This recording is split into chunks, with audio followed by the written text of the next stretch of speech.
Oi, aqui é a Mari do Sonho de Estante, sejam bem-vindos a mais um vídeo aqui no canal. Em meio a este Veda, este mês que está tendo vídeo todos os dias. E hoje eu vim aqui falar das minhas leituras do mês de julho. Julho foi um mês repleto, assim, de maratonas, né? Eu participei de 3. As maratonas se embolaram ali no meio do caminho e eu não sei mais o que é a leitura de uma maratona e o que é a leitura de outra maratona. Mas esse clima em si de maratona me deixou mais animada para ler. E agora no fim do mês também, quer dizer, porque agora eu estou no dia 1º de agosto.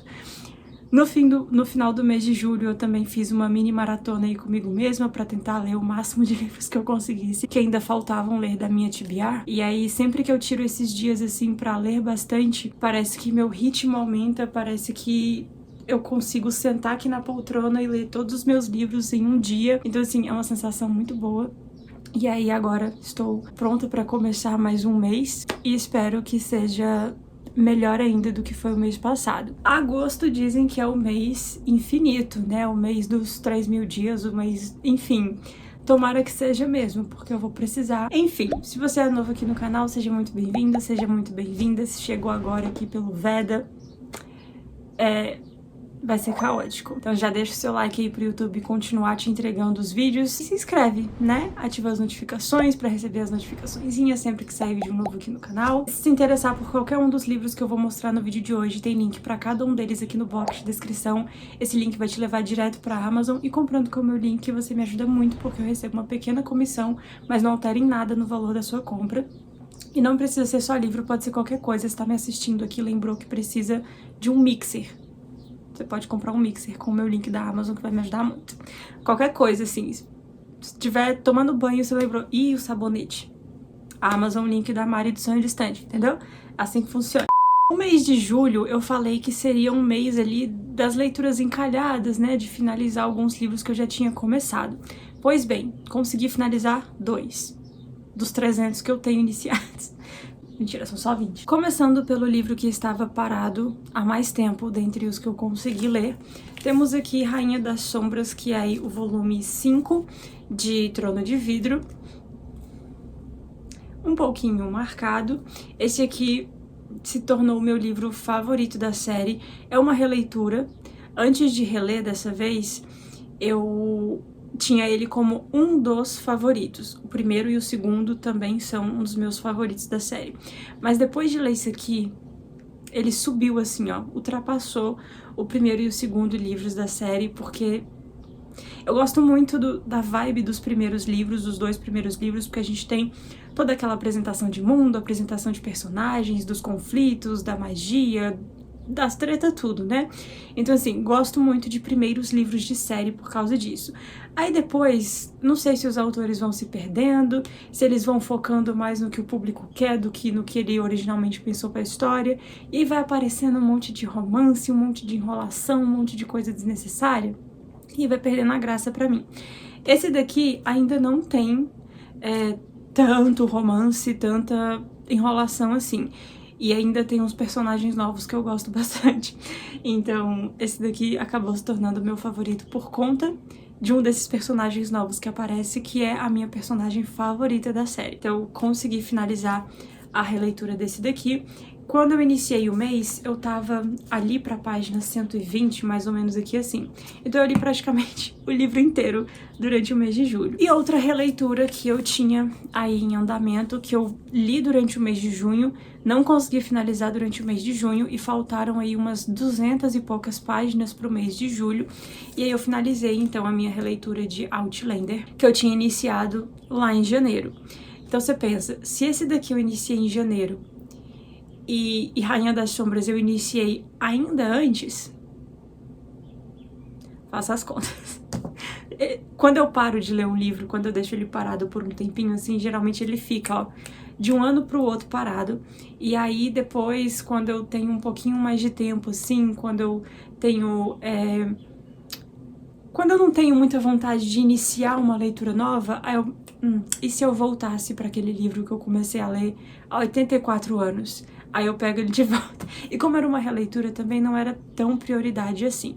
Então eu acabei deixando ele paradinho aí esse tempo, mas nesses dias que eu fiz um intensivão de leitura pra ele, eu acabei me reconectando bastante com a história e agora eu tô bem empolgada pra continuar relendo os próximos 2 livros que eu já li, pra poder continuar lendo a série. Eu ainda não li a série inteira, mas já tô relendo os primeiros livros. Como eu falei, né, gosto bastante de primeiros livros de série, então aproveitei pra reler e pra fazer algumas marcações que eu queria ter feito também na primeira vez que eu li, e é simplesmente perfeita. Se você ainda não leu essa série, você está perdendo tempo, não sei o que você tá fazendo da vida.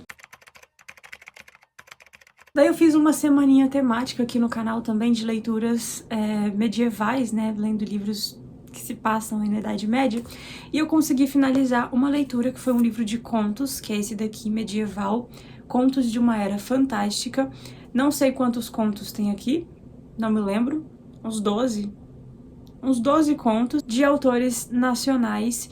E assim, aquela coisa, né, alguns contos são maravilhosos e eu não queria que acabasse, queria que fosse um livro de 1000 páginas, e alguns contos eu não via a hora de acabar, tinha 3 páginas e parecia que tinha 300, porque eu não acabava nunca. Alguns atingiram as minhas expectativas do que eu esperava que fossem os contos desse livro, e outros eu fiquei meio assim, tudo bom? O que esse conto tá fazendo aqui? Que a gente tem vários outros lugares, várias ambientações diferentes, fora daquela Idade Média europeia. E aí alguns contos trazem uma pegada mais mágica, outros trazem uma pegada mais política, em meio a guerras.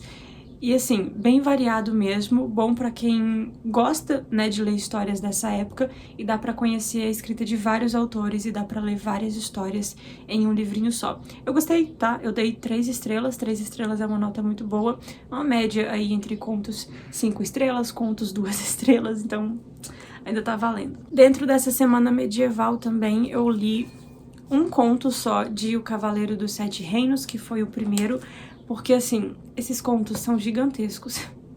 A diagramação não ajuda. Então eu confesso que depois de ler o primeiro conto, eu fiquei com um pouquinho de preguiça. Mas esse livro aqui vai ser ótimo pra quem, tipo, já leu a série, né, das Crônicas de Gelo e Fogo há muito tempo, porque esse livro traz alguns, não personagens, talvez sim, alguns personagens que são citados em lendas e histórias ali dentro da série. Ela se passa cerca de 100 anos, 90 anos antes dos acontecimentos da série das Crônicas de Gelo e Fogo. Então, assim, pra quem já leu, pra quem já assistiu e quer matar a saudade, é uma ótima ideia. Eu não li a série toda ainda, eu parei no 4º livro, se eu não me engano. Então, alguns nomes de personagens ainda eram meio assim, quem é você? Mas eu gostei do primeiro conto, depois, assim, esporadicamente eu vou tirando um tempinho e leio os outros contos. Por mais que eu goste muito de séries de livros, eu sou péssima em finalizar séries de livros. Então, assim, em julho eu tentei colocar algumas séries aí também pra dar uma continuidade, e aí eu li O Grande Houdini, que é o volume 3 da série Rastros de Sangue, e a intenção era finalizar a série toda logo, né? Faltavam só 2 livros. Mas esse daqui me deu uma travada, porque não era o que eu esperava. A autora mexeu ali com o relacionamento de personagens que não precisava, entendeu? Criou intriga onde não precisava. Então eu fiquei um pouco assim, decepcionada, e acabou que eu não tinha tanta vontade de ler pra saber o que ia acontecer. Eu fiquei muito curiosa, assim, muito intrigada com o mistério que a gente tem aqui, que se passa num navio. E aí dentro desse navio a gente tem uma equipe ali de um circo que foi contratada para se apresentar durante todas as noites. Só que a cada noite, a cada apresentação, um corpo aparece no navio, alguém morre, e aí as pessoas ficam ali assim, é esse pessoal do circo que tá matando? Tem alguém escondido, infiltrado aqui dentro que tá matando, querendo fazer parecer que é o pessoal do circo? E aí a nossa protagonista, Audrey Rose, vai investigar junto com o tio dela, e o boy que ela tá ali assim, de coisinha. Só que aí a autora resolveu enfiar um triângulo amoroso aqui no meio, aí às vezes o mistério perde o foco e os casais aqui não sabem o que eles querem da vida. Então assim, foi uma leitura que me travou um pouco pra poder conseguir chegar no último volume, e aí por isso eu acabei não lendo o último volume, mas o terceiro livro tá aqui, foi lido, e os 2 primeiros volumes são de longe muito melhores. Nesse mês de julho tivemos aí 2 clássicos selecionados para serem lidos para o nosso clube de leitura, que inclusive aproveita aí durante o mês de agosto, caso você tenha interesse em participar do clube de leitura, que além de estar saindo vídeo todo dia aqui no canal, vai estar saindo vídeo extra lá no Catarse também, tá? Então assim, quem é assinante do Catarse vai ter uns 40 vídeos para assistir ao longo do mês, então se você tá aí na dúvida ainda, aproveita. É o primeiro link que eu deixei aqui no box de descrição. Então lá a gente tem nosso clube de leitura, onde eu seleciono um clássico pra gente ler por mês. E como o clássico que eu tinha selecionado pra julho era curtinho, eu acabei selecionando dois livros curtinhos e 2 livros nacionais também, que foi um pedido do pessoal lá do grupo, colocar mais livros nacionais. E aí, então, um dos livros era Memórias Póstumas de Brás Cubas, que eu não terminei de ler. Eu devo estar chegando na metade dele agora. E aí eu consegui ler Vidas Secas, porque eu li aqui por essa edição em e-book. E aí eu conseguia levar pra academia, conseguia ler antes de dormir ali assim deitada, ler até você não aguentar mais deixar o olho aberto. Então, pegava nesses momentos e consegui ler, é rapidinho ali, tem 100 páginas, um pouco mais ou um pouco menos que isso, não sei. E assim, ao mesmo tempo que eu gostei, que eu achei interessante, eu achei meio fraco. Porque eu esperava que fosse ter mais sofrimento. Meu Deus. Assim, quando eu comecei a ler, tava ali naquele trecho da viagem deles ali, né, a estrada seca, um deserto, sem comida, sem água, e aí a gente tinha a mãe, o pai, os 2 filhos, um papagaio e um cachorro. Eu acho que era isso. O papagaio foi de arrasto em algum momento em que eles sentiram muita fome ali. O cachorro, eu já estava com medo do que aconteceria com ele, né, a famosa baleia, e achei que ela ia de arrasta também ali no meio da estrada, mas ela durou um pouquinho mais. Inclusive, pra que tanto detalhe, não é mesmo? Nossa, eu fiquei muito brava com o tanto de detalhe que o autor colocou na...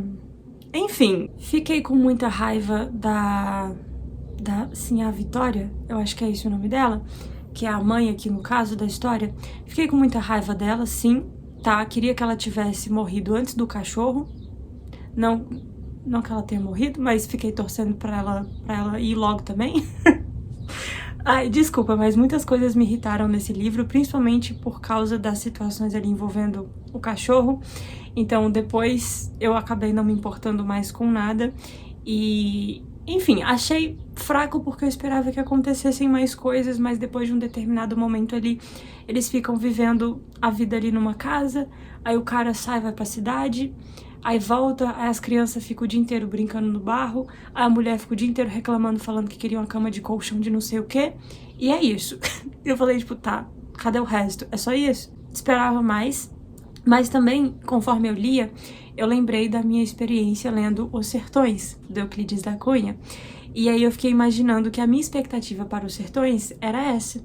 Ao mesmo tempo que eu imaginei que Vidas Secas seria um pouco mais detalhado como Os Sertões. Então, assim, umas expectativas trocadas aí. Dei 2,5 estrelas, se eu não me engano. E aí, no final do mês, como eu falei, tava participando de 3 maratonas, né? A última maratona que acabou no mês foi a Maratona da Festa do Pijama, organizada pela Agatha Falmer.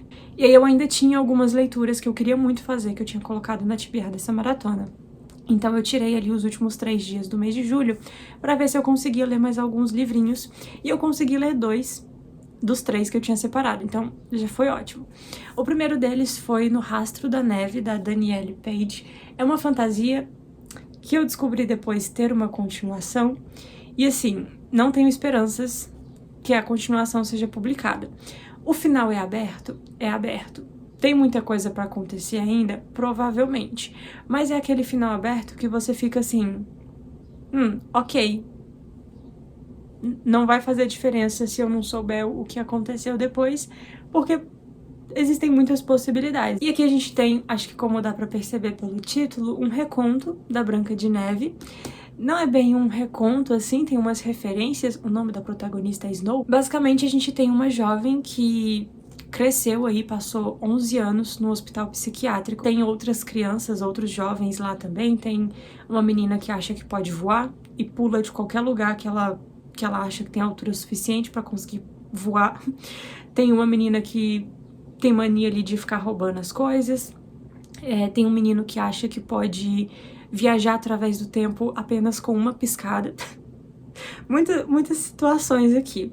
E aí tem um menino que é muito próximo da Snow lá dentro, e aí tem um determinado momento ali que eles vão dar o primeiro beijo deles, e que o menino fica meio estranho, assim, ele fala umas coisas esquisitas, e aí ele tem um surto, e ele fica afastado, acabam afastando, né, esses dois personagens por muito tempo, e aí a Snow começa a ter uns sonhos, começa a ter umas visões de um outro garoto aparecendo pra ela através de um espelho também, e chamando ela e não sei o que, e ela acaba indo parar num mundo que tá congelado, um reino aí congelado, que futuramente, isso não é spoiler, tá na sinopse, ela descobre ser a herdeira deste reino congelado, que está congelado há 15 anos, desde que a mãe dela fugiu com ela deste reino.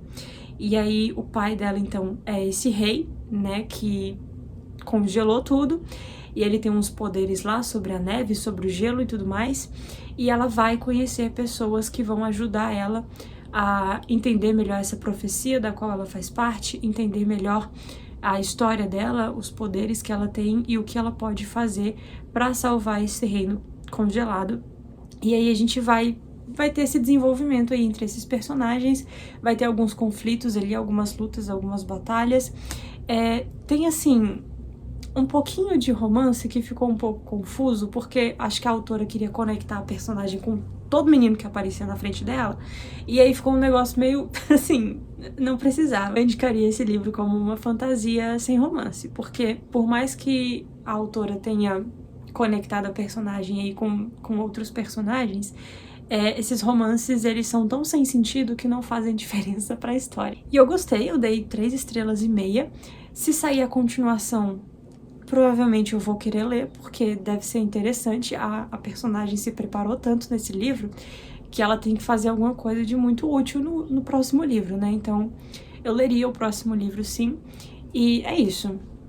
No Rastro da Neve aí, uma fantasia vibes assim mais básica, padrão, né, que é aquele personagem que descobre que é super importante em um outro mundo e tem a tal da profecia e ele vai precisar passar por um treinamento e tudo mais. Então eu gosto dessa fórmula de fantasias. E o último livro que eu consegui ler aí nesse intensivão de leitura que eu fiz nos últimos dias do mês foi Garota, Serpente e Espinho. Eu tinha muitas expectativas para esse livro e ele conseguiu superar essas expectativas em alguns pontos. E também foi feita de trouxa. Enfim, sempre somos feitos de trouxa, né? Aqui a gente começa sabendo que a princesa é amaldiçoada. E aí ela fica falando que nas histórias que a mãe dela contava, nas histórias que ela já leu, a princesa e o demônio, a princesa e o monstro nunca eram a mesma pessoa. Mas no caso dela, são a mesma pessoa e ela sabe qual deles ela é.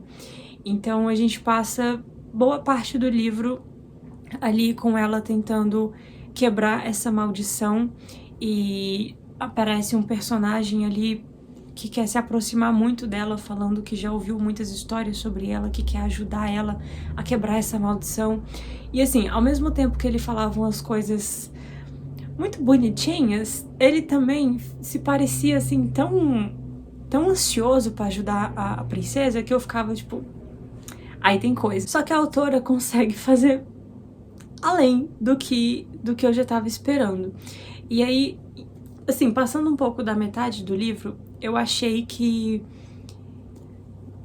podia dividir ali a história, sabe, em, sei lá, uma duologia. A autora desenvolveu uns negócios tão além que podia ter dividido ali, só pra ter não sei, teve um momento ali da história que a história virou assim, que eu fiquei tipo, tá, isso dava um segundo volume, né, pra dar um tempo aí, um respiro, porque ficou umas coisas muito atropeladas, sabe, uma em cima da outra. Mas Não sei, para algumas pessoas talvez isso seja bom, porque ao invés de passar o livro todo com a princesa tentando quebrar a maldição, a gente tem muito mais além disso.